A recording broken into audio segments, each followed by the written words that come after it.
Les Assises européennes de la transition énergétique s'apprêtent à vivre leur 19e édition du 30 janvier au 1er février à Palexpo. Une série d'animations régionales auront lieu tout au long du 26 janvier au 28 février sur le district de Nyon. Les organisateurs promettent des événements ludiques et variés. On en parle par exemple avec vous, Anne-Catherine Crisinel-Mertz. Merci d'être avec nous. Et vous allez nous parler du repas dans le noir qui aura lieu ce 8 février au local de la Redoute proposé par la ville de Nyon. Quel est le but de ce repas ? Alors l'idée, effectivement, c'est de s'inscrire dans ces assises de la transition énergétique et puis de proposer, donc il y a un festival IN qui est destiné aux professionnels qui a lieu à Genève, mais de proposer aussi à la population de se questionner sur cette question de la transition de manière ludique, de manière un peu décalée et différente. Et dans ce cadre-là, on a réfléchi en fait à ce qu'on pouvait proposer aussi en lien avec les quartiers, parce que ça fait plusieurs années à Nyon qu'on essaye de faire vivre les quartiers différemment en proposant des activités artistiques directement là où les gens habitent plutôt que toujours au centre-ville. On avait fait une année le Streetlight Orchestra qui était des lampadaires lumineux où il y avait de la musique classique à la Levrate, une fois un rodéo urbain.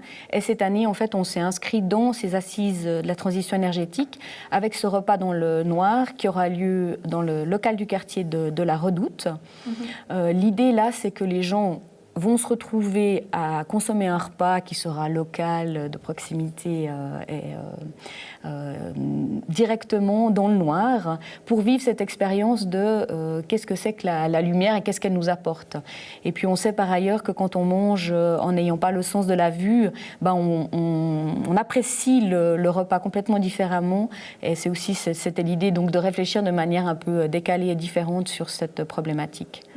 On verra tout à l'heure un autre exemple avec la visite d'une steppe. À votre avis, pourquoi est-ce que ce genre d'événement il aide à sensibiliser justement les gens à la cause de l'énergie ? Alors, la proposition qui est faite, c'est justement de réfléchir, mais tout en étant dans quelque chose de ludique et de convivial, pour ne pas être dans un discours moralisateur, mais plutôt permettre aux gens, en vivant une expérience, de se rendre compte, là en l'occurrence, de qu'est-ce que ça apporte, l'électricité et la lumière. Vous êtes également en charge de la cohésion sociale à Nyon. J'aimerais revenir sur un événement d'actualité, la soupe populaire proposée par Amanda Schwander. Quelles sont les dernières nouvelles ? Oui, alors j'ai eu un contact avec elle encore aujourd'hui. Donc elle va commencer demain, d'abord de manière mobile pour mieux se faire connaître, surtout les bénévoles, puisque elle connaît les personnes concernées.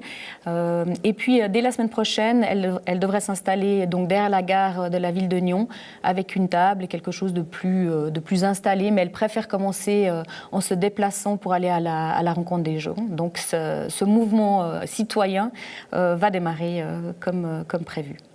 On va parler de la CITC. Est-ce que vous y êtes déjà allé ? J'ai pas compris. On va parler de la CITC. C'est un événement qui aura lieu également dans ce cadre de l'énergie. Est-ce que vous y êtes déjà allé ? Non, je connais pas cet endroit.